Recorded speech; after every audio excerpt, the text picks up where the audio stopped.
on, everyone? Welcome to a Popcorn Heroes review of Luca, a Disney Plus original movie that was supposed to come out in theaters, but then got pushed back and then got released into Disney Plus. Review. Welcome. But not premium. So there's that. Not premium. It's free on Disney Plus, just like Soul. And keep in mind, those are two Pixar movies in a row that got delegated straight to Disney Plus.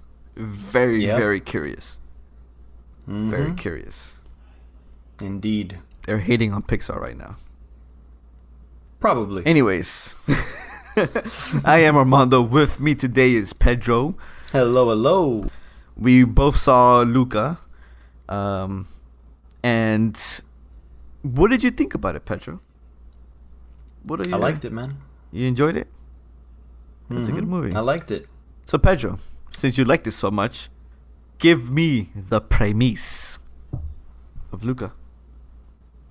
So, the premise is it follows Luca, a sea monster boy who lives with his family of sea monsters under the sea. And he's curious about what's outside the water because he has a bunch of items that he keeps getting from the surface. But his parents say you must never go out there and explore, ever, because it's dangerous.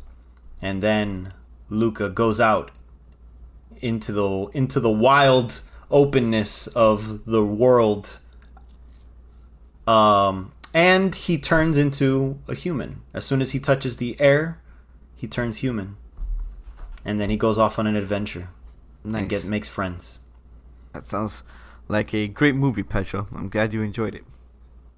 Thank you. Anyways, as we usually begin here on the these reviews, we do a 1 out of 5 and a very short thoughts, and then we jump from the deep end to the deep end and do spoilers. Mm-hmm. So, I will kick it off, and I will give you my 1 out of 5, Pedro. All right, so what do you got? My 1 out of 5 would be... So I'm leaning between 3.5 and a 4. I do think this movie is really good. It's animated very well. It's a simple enough story that it's quick to follow. I wouldn't say it's one of Pixar's best, but it's still a fucking good movie. And it's a very cute movie. It's a very adorable movie. It's very touching. And it's not even touching in the sense of like wanting to make you cry. It's touching in the sense of just like of how adorable it is. I just can't find another adjective. It's just it's a I know exactly what you're saying. I'll put it into words for you. So yeah, I'm between 3 and a 5, leaning towards a 4 though. Okay. Yeah. So you're thinking 4 out of 5. You really liked it. Yeah. I'm leaning towards the 4, but I'm somewhere in the middle. Okay. So my turn. You good? Yeah, go for it. Yeah. All right, so I was the same way. I'm leaning between a 3 and a 4, and I just decided, why not 3.5? So, I gave it a 3.5 because, like you mentioned, this isn't Pixar's best. But even Pixar's not best is still pretty damn good. Yeah, it's a very simple, innocent, and pure movie. I think I was looking for innocent. That's what I was. Innocent. Yeah. I had a feeling that's what you were going for. Yeah. It's very Miyazaki Studio Ghibli-esque that it's like, you don't have to watch, lately Pixar has been like, I'm going to tug at your heartstrings. I'm going to give you an existential crisis. Yeah. I'm going to make you doubt your emotions. I'm going to make you think about morality. I'm going to think all this shit where you're just like, oh my God, this movie's so intense. It's not even for kids, it's for adults. And then they kind of took a step back, Pixar. They took a step back and they were like, you know what? Let's make a movie that's more for kids this time. We don't need to make them doubt their life like we did in Soul or understand the meaning of depression like in Inside Out. None of that. The meaning of life, all that shit. We don't no. It's cool. Take a step back. Go watch Luca. A story about Just kids having fun. Yeah, I was just gonna say, be you. Yeah, be yourself. That's the main thing. What is make friends, be yourself. What could possibly go wrong with being yourself and being different? That's kind of what the movie was about. Yeah. And what's the worst that can happen? Some people will hate you, but that's okay. Yeah. Some people won't. Absolutely. and the characters were good. Like you had the very they're all innocent. Like how often do you find that in a Pixar movie where characters are literally every single, like all the main characters were very innocent. Like they were, except for the villain, of course. But yes, naturally. But the kids themselves, they were very innocent. They had no ill will. They were, the main character Luca. He was a bubble kid essentially. And then you had his friend, which was, I forgot his name right now, which was pretty much just Alberto. Alberto's his friend, and he was essentially a kid who was innocent, but his innocence was adventurous, but his innocence was jaded because he was left behind, and then you had this girl who was also very innocent, and the friend there, and who just wanted to redeem herself. But she's also the outcast. Yeah, she's an outcast who wanted to redeem herself because she felt that she let herself down. And so it was just a very refreshing story. Yeah, it was refreshing, but it's just very cute in the sense of just like none of this had such dire impact to heaviness, or they didn't force emotion on you. It was just, hey, let me tell you a story about these friends and the shenanigans that they run into, you know. And I thought that was very touching. Yeah, touching. Definitely. So, Pedro, would you recommend it? Absolutely. I absolutely would recommend it. Yeah, especially if you have Pixar, Disney Plus. Yeah, you have Disney Plus. It's Pixar. Most of the time, 90% of the time, you can't go wrong with a Pixar film, and this one still delivers. 100%. Watch it. Yeah, I enjoyed this movie so much, and I definitely would absolutely recommend it. What did you feel about the animation? Because I know this is a great departure from the typical Pixar. So what do you think? So I was looking at it. And I'm like, everything, the environments, it looks gorgeous. It looks straight out of postcards. But then you look at the characters, and the characters are very cartoony. And you know what it was? It's the Cal art style that we've seen everywhere. That's the style that you've been seeing in all the animations right now. You see that shit in Gravity Falls. You see that shit in Steven Universe. You see it in everything. Like, just pop open any channel, any cartoon from Cartoon Network or Nickelodeon. It's the Cal art style. It's just what's in now. It's just that cute, innocent look. Yeah. So, and I think it works. It works. It was a nice contrast to the beautiful environments we were getting. And it still looked good. Like, even though it was cartoony, everything still looked fucking great. The physics of it, the way it was animated, all looked fantastic. Yeah, so, it was a very soft movie, very colorful.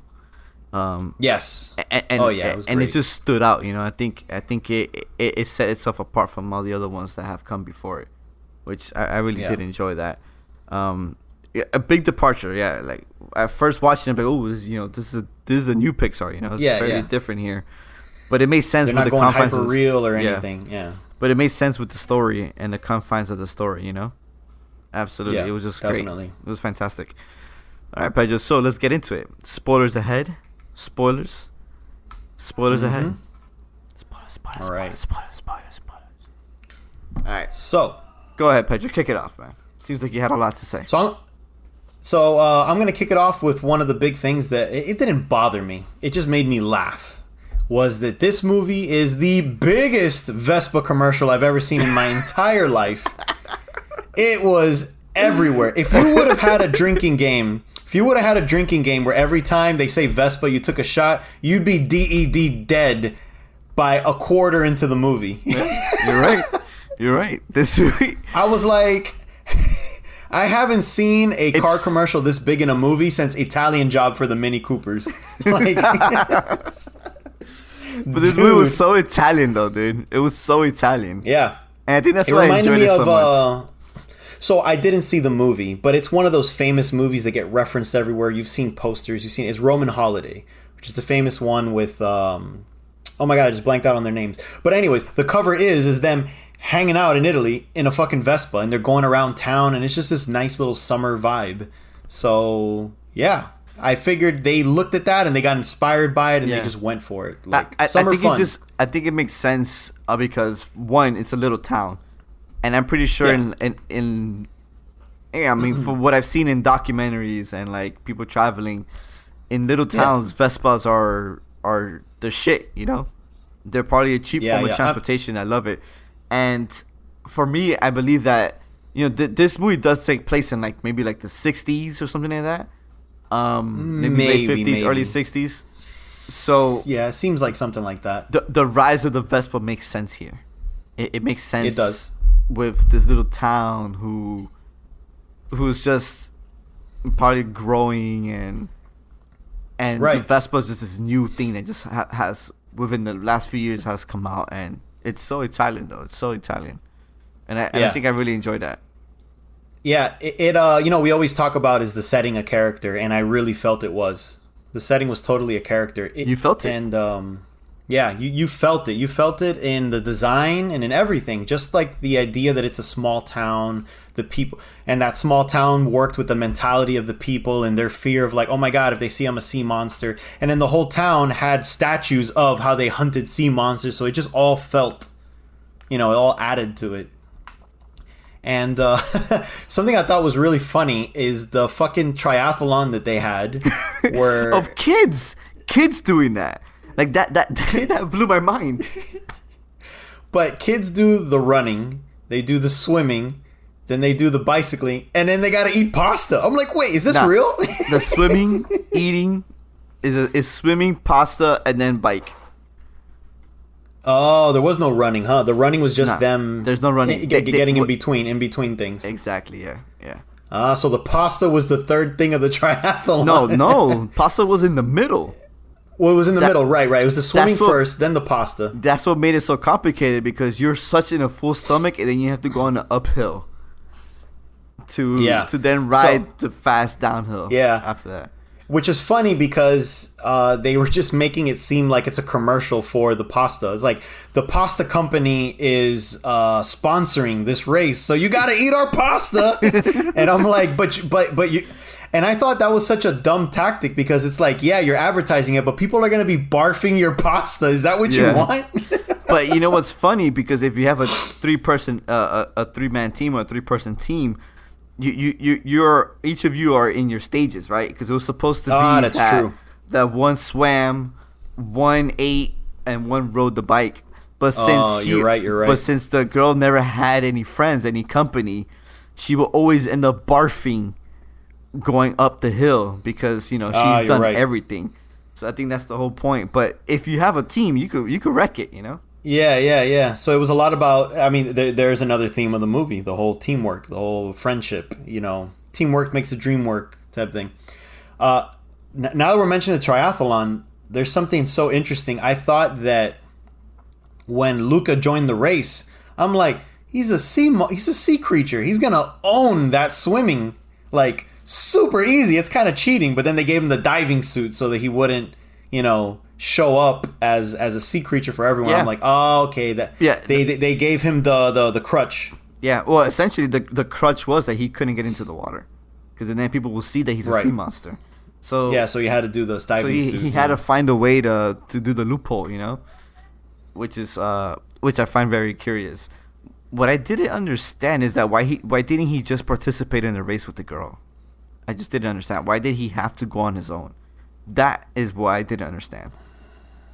I never understood that part. That one, I'm trying to remember. I mean, it was obvious why he did the break off from Alberto, because of the whole. He's a monster. But not only that, it was that friendship jealousy. Mm-hmm. So it was like, hey, I've been hanging out with her for a while, which her name is Julia. Okay. So yeah, you've been hanging out with Julia. What about me? And then when he shows up, he's like, oh no, I choose humans over you, and it was a total betrayal and all that. But then I know he went back to him. I know he went back to him, and he was like, oh, I'm gonna win the race for you, so we could go out and live our life, whatever. Yeah. But why couldn't you just do that with the girl? The girl didn't care about the prize money. The girl, all she wanted was to beat the guy, the right, bully. right. Just part of a, yeah, exactly. She just wanted to whoop his ass. Yeah, I gotta kind of see that again because it's not as fresh in my head because I saw it a couple weeks ago. But yeah, you're absolutely right. I wonder why. I don't remember what the motivation was for them to split up like that. Yeah, I've seen it a few times already because kids they love rewatching shit. So I when I get to that moment, I'm just like, okay, I know you want to win the race for your friend because you're like, oh, I want to win this bike for you to prove to you that you're my homie. But then why couldn't you just tell the girl, do the race with the girl? Because she's jealous, because he was jealous of her, so he's like, oh, I'm gonna win it on my own for you. Yeah, to prove to you that you're my friend. It seems like he just wanted to do it on his. He just wanted to do it on his own as a way of like redeeming himself. Like, oh man, I fucked up with both of you, so let me do it on my own, which is a little weird, huh? Yeah, I just never understood. I didn't think about it. I was so in the moment of like the race itself that I didn't even think about why are you guys all split up. Yeah, a little strange. A little strange indeed. Because she wasn't mad at him when he revealed himself that he was a sea monster. She wasn't mad at him. Yeah, she was like, "I know what you are. You don't need to." And she throws water at him, like, "Yeah, I know." Yeah. Huh? Yeah, I don't know why. So I just never understood. I didn't understand that part.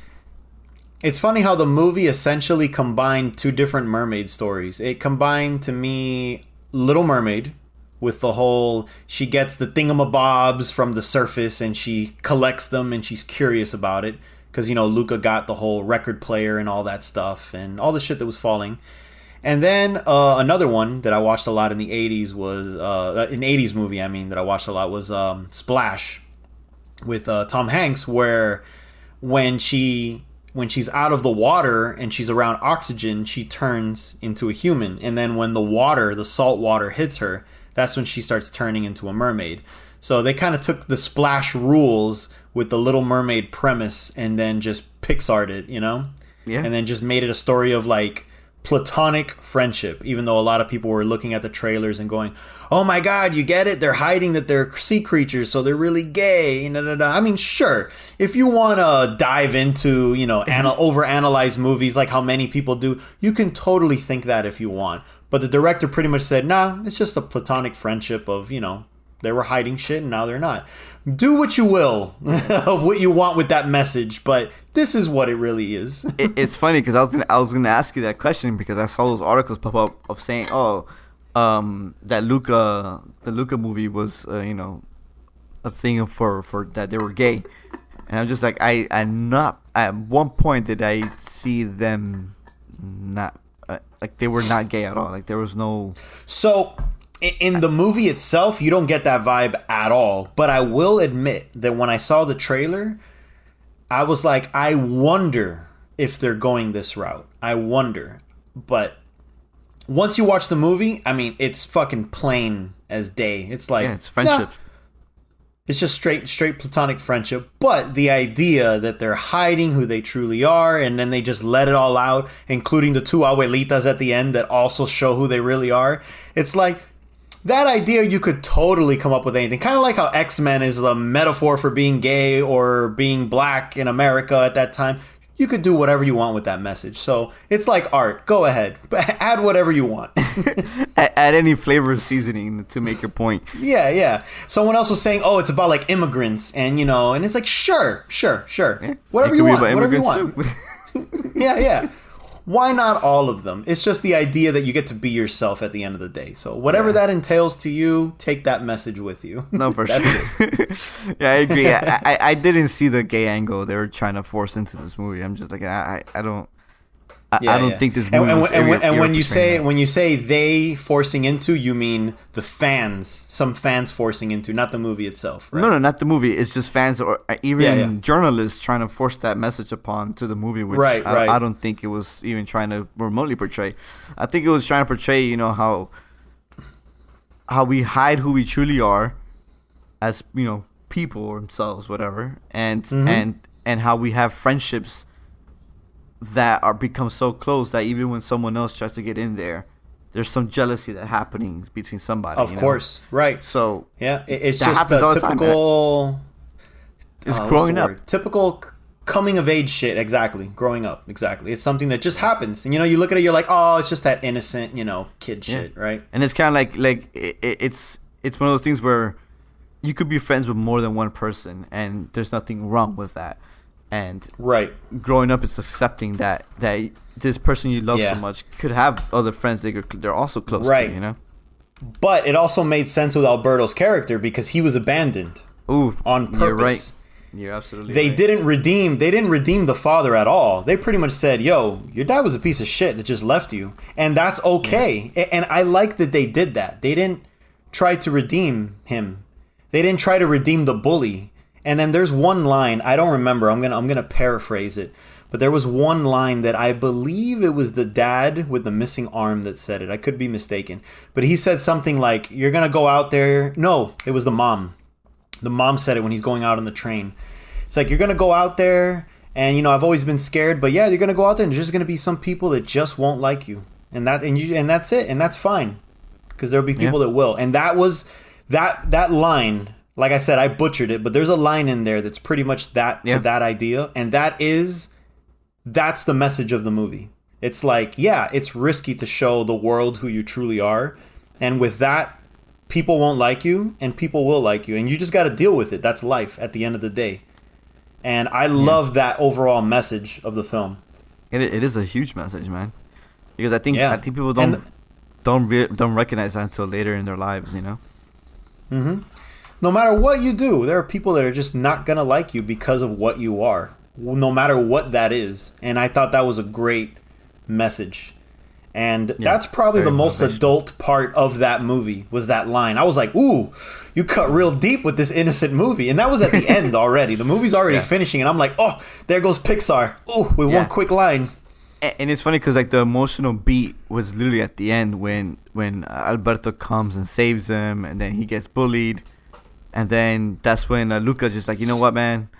You're my homie. And I don't care what people think. You're right. You were there for me. And look at you coming. Yeah, and he goes out. He goes out in the rain, right? Yeah. Instead of hiding, because that was the thing. Mm-hmm. Exactly, and that was probably the most emotional beat for me, apart from what you said. And it wasn't like, oh, I'm gonna cry emotional. It was just like, damn, that's cool. Like you're there for your friend. After that person was there for you too, which was pretty cool. As for the side characters, I really enjoyed. It totally changed what I thought. I had an idea of what this movie was going to be, and I'm glad that they totally flipped it on me. I thought that the girl's father was going to be an antagonist because it's like, oh, he's missing an arm. He looks like he's a hunter. Like maybe he lost his arm by a sea creature. Maybe one of the bad sea creatures did it. Yeah. And the guy's like, I will get my revenge against all. And the guy's like, I was born like this. And you're like, oh. I love how they shot that down.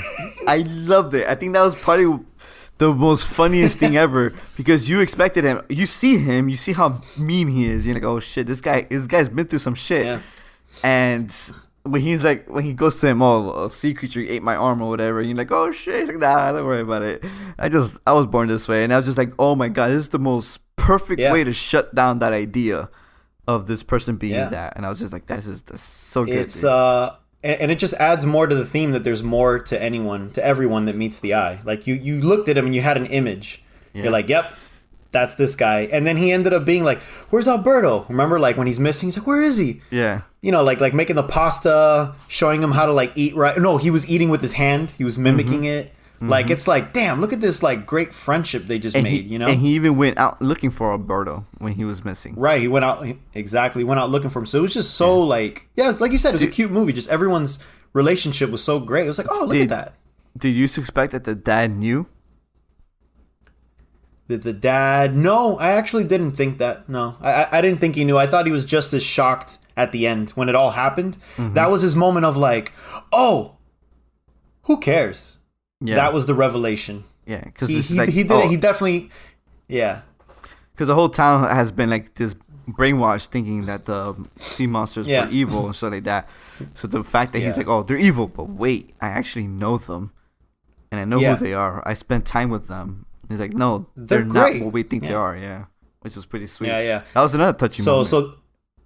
So that was definitely the reveal. He wasn't aware of what they were until that moment, and that's why that was like there's a little bit of hesitation of, oh my god, is he gonna accept them or not? And then he goes, I know these motherfuckers. He was such a cool guy. Yeah. I also really liked. I thought these characters were gonna be boring, but I really liked Luca's parents as well. The whole like, oh my god, no, the kids. I'm like, oh, they're just gonna be hiding in the water the whole time. They're not gonna do anything. But the fact that they went out and they started experiencing it, and the scene where she's like kicking them all into the water, dude, shit was that's so one funny. of my favorite moments of the movie when she's playing soccer and knocking them all out. It was so good, dude. She's just fucking all those kids up. That was so good. That's my favorite, the favorite scene of the movie. Yeah, so she's good. like, whoa, and you see her like really getting into it. Yeah. I thought it was so funny. What I want to understand is the economy of the sea monsters, because it wasn't really explored, right? They're mostly all farmers, so it's kind of like, right. All right, but what else do they do? What do? They eat fish, but it looked like they ate seaweed, and I'm just kind of like, yeah, they definitely. So I someone was saying, oh my god, they eat fish. Isn't that cannibalism? I'm like, no, not really, because they're not fish. They're a different species. They're sea creatures, I guess, if you want to get as technical as you can. So, sure, they could eat fish, kind of like how they made that joke that Aquaman eats fish, like that type of stuff. So, I mean, I don't know. People were looking too deep into it there, and I think economy-wise, you're looking too deep into it too. But at the end of the day, sure, they're simple farmers. They live a simple life and one with nature, and they eat fish. They don't care. Because they were helping him do fishing all the time. They didn't give a fuck. Yeah. They were slaughtering fish by the boatload with them because they were fishing. So yeah, they were just like, yeah, whatever. That's funny because I wanted to understand more about their world itself. Yeah. Because they were hurting fishes. It was just. Yeah.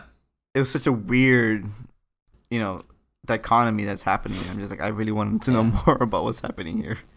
Out of all the Pixar movies, this is another one that I can see them make a sequel of. They don't have to, obviously. But I can see it. I can see him going off and going through his coming-of-age stories as well over there. But it would kind of be the same story again. It's like, oh, when he's out there, it's the same message I mentioned. Like, oh, there's going to be people that hate him. There's going to be people that don't. So I guess it's pointless in the way that I don't know how they can change... I don't know how they could tell a different story than we already know. Yeah, I honestly don't think they would do that with this movie. It was very clean cut for one. The end gave you pieces of his school history, like what was happening when he was in school, and on top of that, this movie wasn't successful enough to necessitate that, Yeah, it made $11.6 million at the box office apparently. Yeah, and that's nothing worldwide because. This got released in Disney Plus, so whoever doesn't have Disney Plus, this was released in theaters. So yeah, but I don't even think it has the fanfare that Soul had, because Soul had more chatter behind it than Luca. So yeah, for sure. This movie, when it comes down to it, it was a smart move to put it on Disney Plus, but overall, it wasn't successful, and I think that's why it became such a smart move to put it there. I think so too, and I think the reason why it's not quote unquote successful is because it's not adult enough. I think that when it gets very adult, that's when more people start talking about it. Critics really get involved in it, and the fact that it was just a simple movie, a simple cute movie, is where they're like, oh, okay, it's just a really good DreamWorks movie in their head. Yeah. They're like, oh, it's not Pixar quality. It's really good DreamWorks, which is honestly, if you're going to think of it that way, it's like the best DreamWorks movie, honestly. Yeah. If you're going to go that route. I wish DreamWorks would have made this movie. Yeah, thing, right? Exactly. I wish DreamWorks was on this caliber. Absolutely. Or Illumination or somebody, the Sky, Blue Sky, which got shut down by Disney. They got shut down, right? I was gonna say they ain't doing no Ice Ages no more. or Rio or anything like that. Or Rio, you're right. It's that one. But yeah, it's so good, it's a good movie. But I think people expect, like you said, they expect that those adult themes to be interlaced within the kids movie, and that's their expectation from Pixar. So I think that that fanfare. I think this is a movie. This is a movie that's going to be a hit with the kids, no doubt. Oh yeah, the kids love it, dude. I've already. Well, yeah, I was going to say from your point of view, you're already mentioning it. It's been like what, a week and a half, 2, and they've seen it. I don't know, like 5 times already. So yeah, they love that movie. And did you see the after credits? What was it? So it's the uncle, which is voiced by Sacha Baron Cohen, the uncle that lives deep in the sea. Oh, I didn't see that. Okay. So remember how he was like, he was kind of like, you're down there, and then pieces of whale go into your mouth. Aha, he's doing that. Well, the after credits is him in the blackness, and he's like, and he's talking to himself because he's crazy by that point. So he's just talking about how great his life is down there, and then all of a sudden you see the piece of whale going, and he goes, oh, and he eats it, and he's like, yeah, life is good, or something, That's fine. I gotta watch that now. I gotta fast forward to the end. Oh, that's awesome. Yeah, but I didn't realize. I didn't realize that was Sacha Baron Cohen. I did not realize that was him. I didn't know that. That's a good one. The voice work was good here. I really enjoyed the voice work in this movie. Yeah, it was Jim Gaffigan was the dad. Maya Rudolph was the mom. Yeah, that one I definitely heard. Jack Dillon was Alberto. Jack Dillon Grazer. He's the friend in Shazam. Shazam, yeah. And then Jacob Tremblay from Luca, which is the only one I recognized. I heard that voice and I'm like, that's Jacob Tremblay. Jacob he's the one from you've seen Arrested Development. He's in Good Boys. He's the main character from Good Boys. The kid from Room. Yep. The main one from. That's Luca. Yeah, that's Luca. Wow. I recognize his voice instantly. He's the only one. I was like, yep, that's Jacob Tremblay, 100%. Everyone else was a surprise for me. Damn, the voice work here was fantastic though. Yeah, it was great. Especially they started dropping in their Italiano. Yeah, the small Italian parts were actually really great for kids. I could have check it out. Uh-huh. Who's Casero? Is Casero the director? Oh, it is. So the director said that he's expressed interest in doing a sequel similar to The Parent Trap, in that it would be about Luca and Julia trying to get Massimo and his wife back together. Massimo. Dude, that sounds actually really cute. Yeah, Massimo is the fisherman, so it would be them trying to get him back. That's funny. Dude, that actually sounds very cute because the dad, I feel like after experiencing and having time with those kids, he softened up. And maybe that opens the door for him to get back with his wife. That makes sense. Because he's different. He's changed. Who knows? He's more. Oh, wow. Actually, I want to see that now. I want to see that movie. And I actually would like I would like for him, Luca, to get with the girl too. So apparently there was a Disney Plus survey sent to all the subscribers asking their opinion. It says, how likely would each household member want to watch another movie involving the characters and world of Luca? And they had you vote for it. I didn't get that survey either. It must have been in my emails that I deleted. Nah, I can't because I check my emails every time. And I never get emails from Disney Plus, so if I would have gotten that, I would have definitely. Yeah, it says there are heavy implications that the studio is intending to produce a sequel at some point. Well, damn, that'll probably be another straight to Disney Plus then, a Disney Plus original. At this point, or maybe even shorts. You know how they've been doing those Pixar shorts. Oh shit, you're right. They can always just continue it how they're still continuing the Toy Story stuff. You're right. They could do shorts. Because Toy Story did that. They did that Halloween special. They did a Christmas special that were like 30 minutes long each. So they could always do that with Luca and say, fuck it. You're absolutely right. I could actually see a short. Yeah, you're right. I could see that. I'd be cool with that. That's the beauty of Disney Plus, man. Just keep them coming. And they need content also, so it makes sense. Man, boy, regardless, Pedro, I think this movie was really good. Yeah, I really enjoyed it. Definitely. and it didn't overstay its welcome. Also, I think absolutely right. It moved very quickly, and it kept you into the story. There was not a lot of those lingering moments of whatever the character was going through. You know what? Moved very briskly. The more I think about it, the more we talked about it, I'm changing mine to a 4. I'm giving it a solid 4. Overall, talking about everything, talking about all of it, I'm like, man, it was a really good movie. Fuck it. Yeah, it was. I give it a 4, dude. It is what it is. It's a cute movie, and it solid doesn't need 4. to be anything more than that. And yeah. I really enjoyed it. It was good. Definitely. Any last thoughts, Pedro? Nope. It's on Disney Plus. Watching it for free. Awesome. Well, hope you enjoyed this review of Luca, a Disney Plus movie currently out right now. You can watch it for free on the service. Let us know your thoughts about it. Did your kids enjoy it? Did you enjoy it? Let us know. Till next time. Bye-bye.